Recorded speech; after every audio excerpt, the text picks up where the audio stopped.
Welcome. I am Professor A.B. Zanzad from Kekewa College of Agricultural Engineering and Technology, Nasik, the Department of Irrigation and Drainage Engineering. Today's lecture is on the mechanical gauges.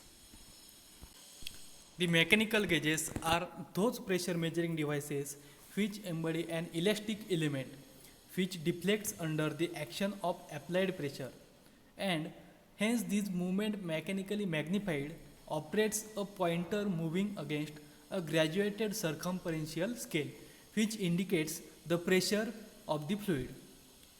Mechanical gauges are used for measuring high pressures and where high precision is not required. There are four types of mechanical gauges. First, Bourdon tube pressure gauge. Second, diaphragm pressure gauge. Third, bellows pressure gauge. And fourth, the dead weight pressure gauge. The first is Bourdon tube pressure gauge. It is the most common type of pressure gauge and it is invented by the scientist E. Bourdon. The pressure responsive element in this Bourdon tube pressure gauge is a tube of steel or bronze which is of elliptical cross sectional, as we can see in the figure, and is curved into a circular arc. We can see in the figure that the tube is closed at its outer end and this end of tube is free to move. The other end of tube through which the fluid enters is rigidly fixed to the frame. We can see this in the figure. When the gauge is connected to gauge point, fluid under the pressure enters into the tube. Due to increase in internal pressure, the elliptical cross section of tube tends to become circular and hence it causes the tube to straight out slightly. Then the small outward movement of the free end of tube is transmitted through a link, quadrant and pinion to a pointer, which by moving clockwise on the graduated circular dial indicates the pressure intensity of the fluid.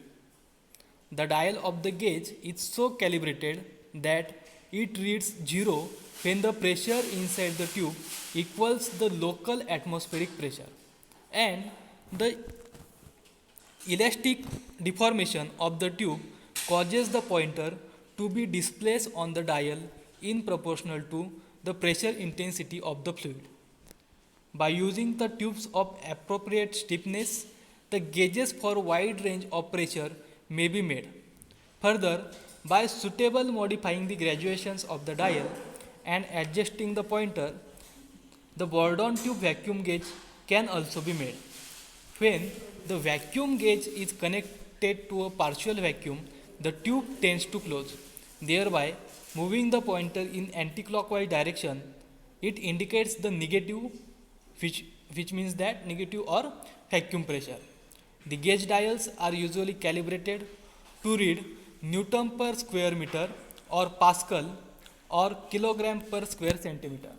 However, the other units of pressure such as meters of water or centimeters of mercury are also frequently used.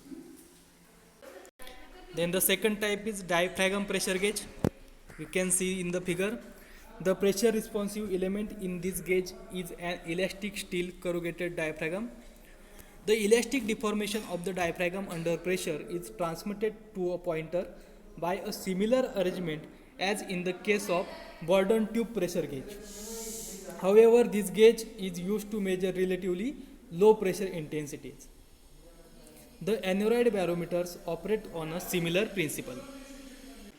Then the third type is bellows pressure gauge.